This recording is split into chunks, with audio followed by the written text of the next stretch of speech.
fantastisch, de vastelovend. Dat we gewoon hem echt afsluiten. Het is tijd dat het masker weer terug de ton ingeet voor de ganse tijd.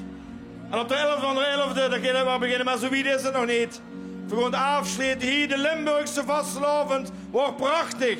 Van noord tot zuid, van oost tot west. We hebben genoten.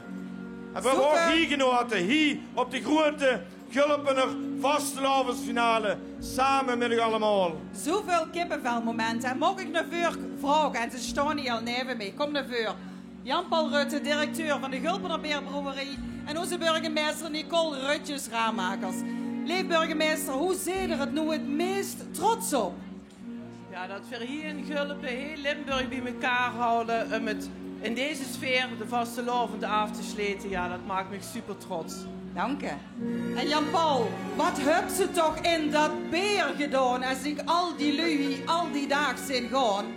Ja, dat is het geheim van de brouwmeester, maar het recept is goed, dat vind ik zo. Wat een energie, wat een lol, echt waar. Het is fantastisch vanavond. Dank je.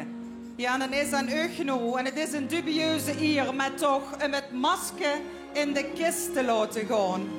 Leef lui, nog een keer, vul met ons met. En ik zou alle artiesten die nog hier zijn, even erbij willen hebben. Het hele comité van de grote Gulpener vastelovensfinale. Komt naar boven, jongens, want het is echt langzamerhand afgelopen. Al dat werk wat ze erin gestopt hebben, al die uren, al die voorbereiding, hier ook. Hou die momenten goed vast. Van noord tot zuid in de provincie. Moet voor nu aan u dag gaan zeggen aan de schöne vastelovend. En een nieuw jaar, kuppen weer.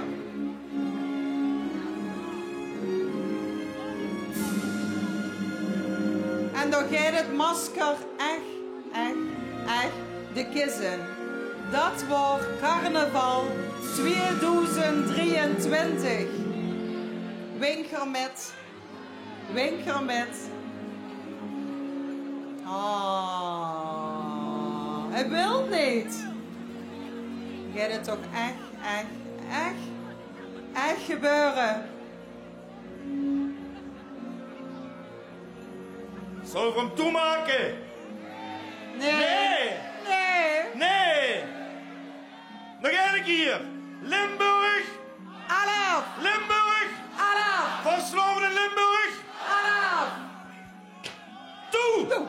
Het is afgelopen.